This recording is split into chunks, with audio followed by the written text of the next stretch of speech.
Salam sejahtera untuk kita semua. Pelajaran sekolah Sabat dengan tema utama 3 kebenaran kosmis.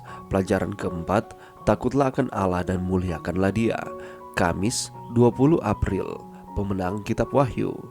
Inilah mereka yang memelihara perintah-perintah Allah dan iman Yesus. Wahyu 14 ayat 12. Ini adalah penggambaran umat Allah yang setia di akhir zaman. Namun, satu-satunya cara bagi siapapun agar menaati perintah-perintah Allah, dulu atau sekarang, adalah melalui iman Yesus. Perhatikan ayat kita tidak mengatakan iman dalam Yesus. Meskipun itu sangat penting, tetapi ungkapan ini iman Yesus adalah sesuatu yang lebih penting. Kualitas imanlah yang memampukan Kristus untuk menang atas godaan iblis yang paling berat. Iman adalah karunia yang diberikan kepada setiap orang percaya. Ketika kita menjalankan iman yang Roh Kudus masukkan ke dalam hati kita, iman itu tumbuh. Kita menang, bukan dengan kemauan kita, tetapi dengan kuasa Kristus yang hidup yang bekerja melalui kita. Kita menang bukan karena siapa diri kita, tetapi karena siapa Dia. Kita dapat mengalahkannya karena Dia telah mengalahkannya. Kita bisa menang karena Dia telah menang. Kita dapat menang atas godaan karena Dia telah menang atas godaan. Bacalah Ibrani 4:14-16 dan Ibrani 7 ayat 25.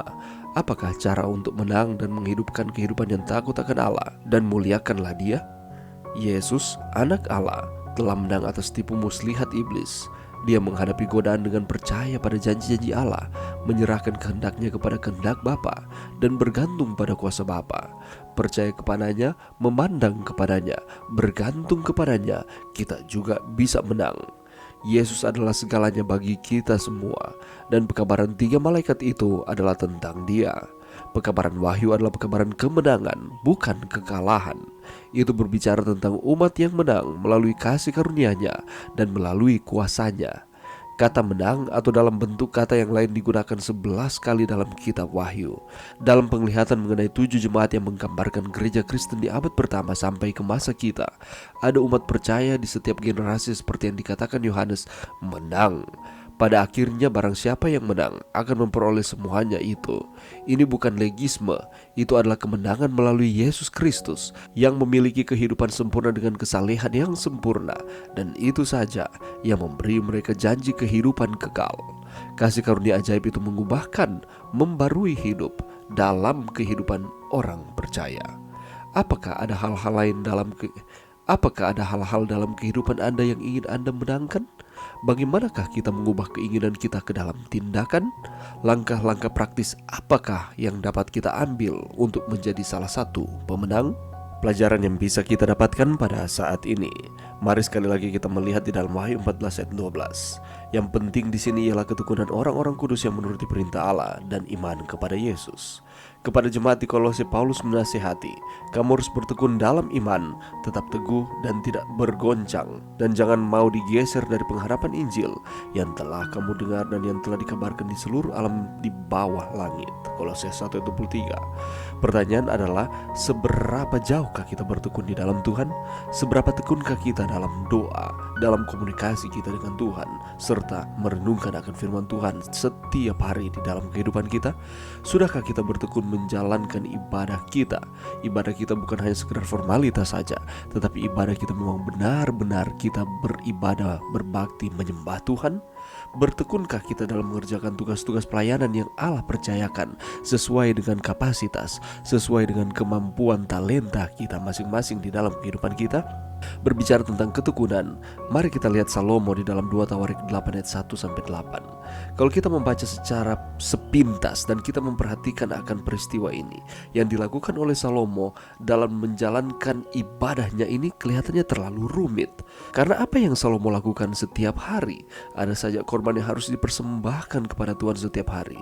Ada juga yang harus dipersembahkan pada hari-hari khusus, sahabat bulan baru, hari raya dan sebagainya. Meski demikian, Salomo melakukan semua itu dengan sukacita. Dia mengetahui bahwa ia sedang berkomunikasi dengan Allah, bahwa yang ia sedang lakukan adalah ia sedang menyembah pencipta, ia sedang menyembah pemberi kehidupan. Salomo dengan tekun dan setia menjalankan ibadahnya kepada Tuhan dan tidak setengah-setengah dan tanpa keluh kesah. Kehidupan kita sebagai orang-orang percaya sudah seharusnya mencontohi apa yang Salomo pernah lakukan. bukan saja harus membangun ibadah kita, tetapi juga harus memelihara dan menjaga kehidupan ibadah kita. Dan ini membutuhkan ketekunan dan kesetiaan. Sama seperti yang terdapat di dalam kitab Wahyu, menyatakan bahwa kita harus memelihara perintah Allah dan iman Yesus. Kalau kita lihat di dalam bahasa aslinya, di sana dikatakan iman Yesus. Ungkapan iman Yesus adalah sesuatu yang lebih. Kualitas imanlah yang memampukan Kristus untuk menang atas godaan iblis yang paling berat. Iman adalah karunia yang diberikan kepada setiap orang percaya. Maka ketika kita menjalankan iman yang Roh Kudus masukkan ke dalam hati kita, iman itu akan tumbuh. Iman tidak dihasilkan lewat usaha-usaha kita, tetapi itu adalah pemberian dari Kristus. Kita menang bukan dengan kemauan kita, tetapi dengan kuasa Kristus yang hidup yang bekerja melalui kita. Kita menang bukan karena siapa diri kita, tetapi karena siapa yang kita sembah, yang memampukan kita, yang memberikan kemenangan. Kita bisa menang karena Yesus telah menang. Kita dapat menang atas godaan-godaan di dalam kehidupan kita karena Yesus telah menang atas setiap godaan. Itulah sebabnya di sini dikatakan kita harus bergantung sepenuhnya kepada Tuhan. Kita harus bertekun dengan sepenuhnya kepada Tuhan, menuruti akan perintah Tuhan, memiliki iman Yesus, sehingga kita akan memperoleh kemenangan bukan dengan usaha kita, tetapi karena pemberian Allah. Apakah kita sudah bertekun di dalam Tuhan? Kita menuruti akan perintah Allah dan iman Yesus di dalam kehidupan kita? Mari berdoa. Terima kasih Tuhan atas firman-Mu pada saat ini. Bantu kami Tuhan untuk kami terus bertekun di dalam Tuhan. Kami menuruti akan perintah Allah, memiliki iman Yesus oleh karena kasih Kristus yang memampukan kami. Atas dasar inilah sehingga kami disebut sebagai pemenang-pemenang di dalam Tuhan. Ini doa kami di dalam nama Yesus. Amin.